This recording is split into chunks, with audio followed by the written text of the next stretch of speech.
오늘 본문의 말씀은 예수님의 십자가 죽음의 현장에서 아리마대 요셉이 빌라도에게 예수님의 시신을 가지고 와달라고 요청하는 장면을 우리에게 전합니다.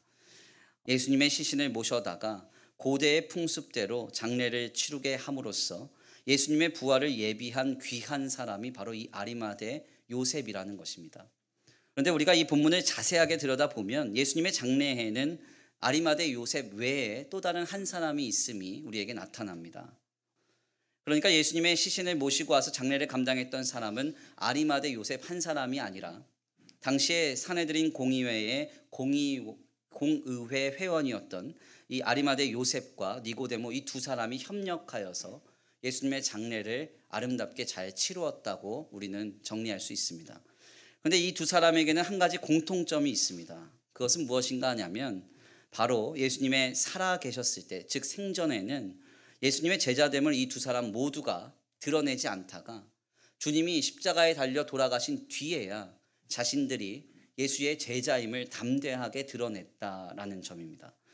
니고데모가 언제 예수님께 찾아와서 물었느냐? 밤에, 그가 밤에, 사람들의 시선이 있지 않은 밤에, 다 잠든 그 밤에 예수님께 숨어서 찾아왔다는 것입니다. 이 증언은 참 희한하죠. 예수님께서 살아계셨을 당시에는 우리 예수님이 계신 곳마다 기적이 넘쳐났었습니다. 놀라운 역사가 가득했어요. 병든 자가 고침을 받았고요. 귀신 들린 자는 해방됐습니다. 하물며 죽은 자가 살아나기도 했고 어린아이의 도시락, 물고기 2마리와 보리떡 5개로 남자만 5,000명을 먹이고도 12광주리가 남는 그런 놀라운 역사가 가득했었습니다. 그 현장 속에서 살아계신 예수님을 배울 때에는 니고데모는 사람들의 시선이 두려워서 밤에 예수님을 찾아갔고요. 더 나아가 아리마대 요셉은 자신이 제자임을 숨기고 드러내지 않았다고 말합니다. 그런데 희한하게도 이 두 사람 모두는 예수님이 십자가에 달려 돌아가신 뒤에 느닷없이 변합니다. 담대하게 한 사람은 예수님의 시신을 달라고 총독 빌라도에게 요청합니다. 다른 한 사람은 모략과 침향을 준비하면서 예수님의 장례를 아주 신실하게 감당합니다. 아리마대 요셉과 니고데모는 어떤 사람일까요? 그는 특별히 니고데모에 대해서 증거하는 성경의 증언을 보면요, 바리새인이었고 사내들인 공의회의 회원으로서 유대인의 지도자였다고 그는 말합니다. 그러니까 아리마대 요셉도 그렇고 니고데모도 그렇고 유대인의 지도자, 사내들인 공의회의 공의회원이었다는 거죠. 그러니까 이 둘은 유대 종교 지도자들로서 하나님의 말씀인 성경에 능통한 자였습니다. 예수께서 십자가에 달리셨던 이 당시에는 아직 신약 성경이 쓰여지기 전이에요. 그러니까 그들에게 성경은 뭐만 있느냐? 구약 성경만 있습니다. 바로 여기에서 우리는 아리마대 요셉과 니고데모의 행위를 이해하게 됩니다.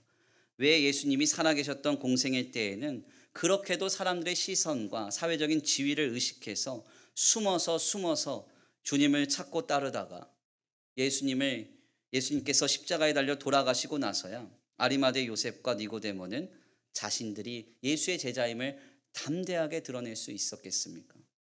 간단하죠.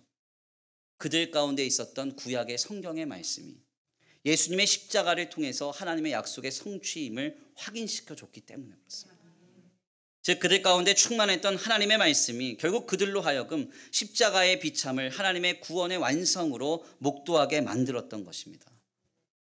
그렇습니다. 우리의 인생에 많은 풍파가 있습니다. 어려움이 있습니다. 내 맘과 같지 않은 현장이 있습니다. 그 속에서도 하나님의 말씀이 우리 가운데 충만하다면 우리는 그 속에서 하나님의 계획과 섭리와 구원을 보게 될 것입니다.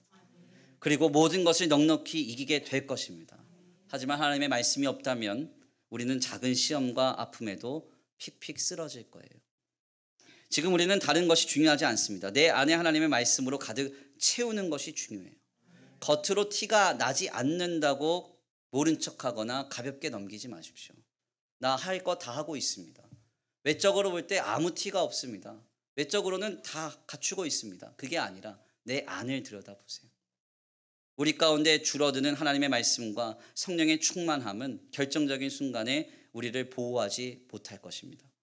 지금 우리의 내면을 자세하게 그리고 정직하게 들여다보시고 결핍된 우리의 심령에 하나님의 말씀과 은혜, 성령의 충만함이 가득 채워지도록, 관영케 되도록 이 시간 하나님의 은혜를 사모하시길 간절히 축원합니다.